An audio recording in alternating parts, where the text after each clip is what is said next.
التقارير ديال المندوبيه الساميه للتخطيط، حنا شخصيا هذه الحكومه هي من اقل الحكومات اللي شي مره قالت التقرير ديال المندوبيه ولا ناقشاته. بالعكس، في كل مره كنا نتعاطى مع هذه التقارير، نعتبر هذه المؤسسه هي مؤسسه مهمه جدا وتقوم بالعمل ديالها.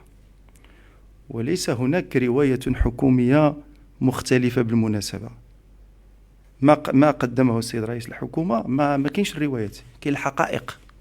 السيد رئيس الحكومه تكلم على اقرار الدعم الاجتماعي، هذه حقيقه، هذه ماشي روايه، هذه حقيقه ناطقه. كاين اليوم عندنا حوالي 3.6 مليون اسره مغربيه تتلقى دعما اجتماعيا مباشرا شهريا، الكلفه ديالو هي 25 مليار درهم سنويا. هذه حقيقه ليست روايه. المنظومه ديال لا متضامن عندنا حوالي 10.6 مليون مواطن مغربي يعيشون ظروفا اجتماعيه نقدروا نقولوا بانها صعبه. هادو الان الحكومه تؤدي في مكانهم الاشتراكات ديالهم في السينيسيس وكيستافدوا من الخدمه ديال المتضامن. هذه ليست روايه، هذه حقيقه.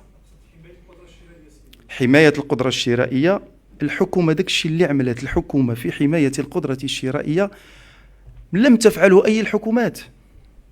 صندوق المقاصه وصل 40 مليار درهم في سنه 22. الارقام ديال قانون التصفيه قدمتها يوم الثلاثاء الماضي بمجلس المستشارين. هذه صرفت، ماشي ارقام غادي نتخيلوها، هذه حقائق. الدعم الذي وجه للمهنيين ديال النقل حوالي 8 مليار ديال الدرهم.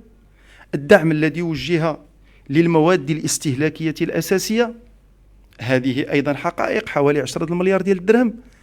فانا كنتسائل، حكومه اللي اشتغلت بنفس الآليات ديال التدخل من أجل مواجهة التضخم في السنوات الماضية اللي هي صندوق المقاصة، زاد فوق منه دعم مباشر للمواطنين طبقا لتوجيهات جلالة الملك، زاد فوق منه دعم للمهنيين النقل، زاد فوق منه دعم مباشر للمؤسسات اللي كتشتغل في إنتاج الطاقة بحال المكتب الوطني للكهرباء باش ما يتزادش السعر ديال الضوء والماء، واجهات الإشكالات المرتبطة بالجفاف عبر مجموعة من السياسات العمومية في طليعتها طبعا الورش الكبير الذي راه جلالة الملك ديال مواجهة ضعف الأمطار والمياه السقي والماء الصالح للشرب، برنامج كيوصل ل 147 مليار ديال الدرهم.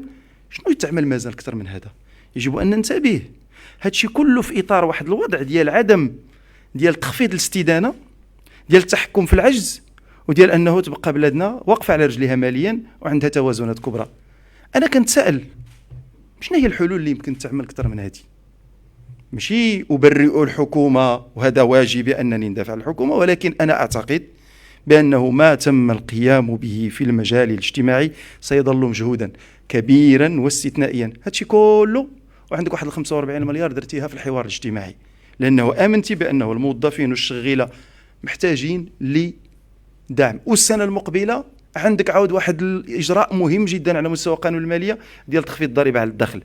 أنا أتساءل إذا كان هادشي كيتعمل قبل، نقولوا كان كيتعمل قبل وهذه الحكومة لم تأتي بالجديد، لكن هادشي كله جديد. تعرف ما الذي يجعل هذه الحكومة ربما في نظر البعض كيقولوا بأنه هادشي ما كافيش؟ ربما لأنه السياق صعب، لكن تخيل أنه ربما تخيل أن هذه الإجراءات ما قامتش بها الحكومة هذه، ما زادتش ما عملتش الحوار الاجتماعي، ما عملتش الدعم المهنيين، ما دعمتش عبر الآليات المتعارف عليها، ما تعملش الدعم الاجتماعي اللي بتوجيه من جلالة الملك، ما تمش الإصلاح. كيف سيكون الوضع؟ سيكون صعبا أكثر. فبالتالي في إطار الإمكانيات المتوفرة لهذه الحكومة قامت بعمل كبير، وهذه المؤسسات بالمناسبة راه تنوه بهذه الإجراءات اللي قامت بها الحكومة. ميديانايا، تحري صدق مهنية. باش يوصلكم جديد ميديانايا ما تنساوش الاشتراك، البارتاج وتفعيل الجرس. مرحبا وألف مرحبا.